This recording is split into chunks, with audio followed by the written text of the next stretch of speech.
March 15th, Saint Clement Mary Hofbauer.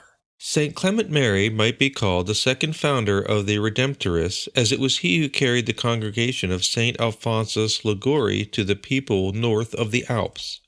John, the name given him at baptism, was born in Moravia into a poor family, the ninth of 12 children. Although he longed to be a priest, there was no money for studies, and he was apprenticed to a baker. But God guided the young man's fortunes. He found work in the bakery of a monastery where he was allowed to attend classes in its Latin school. After the abbot there died, John tried the life of a hermit.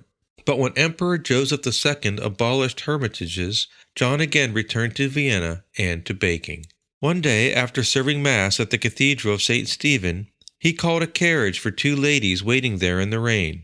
In their conversation, they learned that he could not pursue his priestly studies because of a lack of funds. They generously offered to support both John and his friend Thaddeus in their seminary studies. The 2 went to Rome, where they were drawn to St. Alphonsus's vision of religious life and to the Redemptorists. The 2 young men were ordained together in the year 1785. Newly professed at age 34, Clement Mary, as he was now called, and Thaddeus were sent back to Vienna, but the religious difficulties there caused them to leave and continue north to Warsaw, Poland.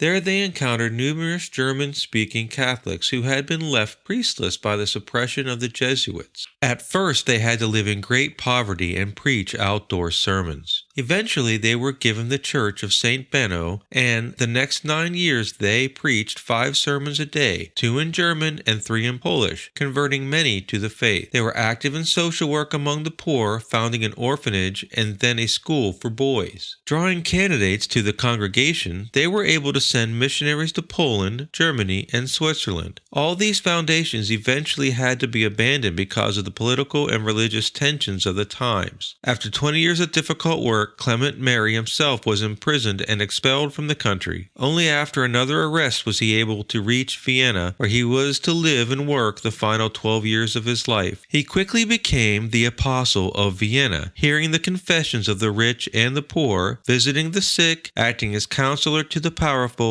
sharing his holiness with all in the city.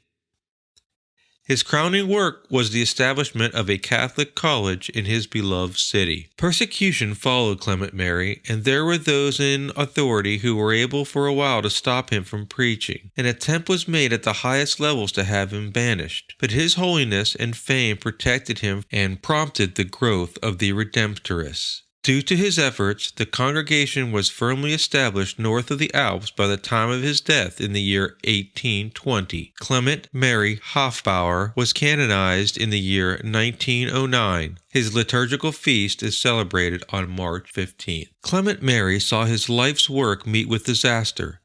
Religious and political tensions forced him and his brothers to abandon their ministries in Germany, Poland, and Switzerland. Clement himself was exiled from Poland and had to start all over again. Someone once pointed out that the followers of the crucified Jesus should see only new possibilities opening up whenever they meet failure. Clement Mary encourages us to follow his example, trusting in the Lord to guide us.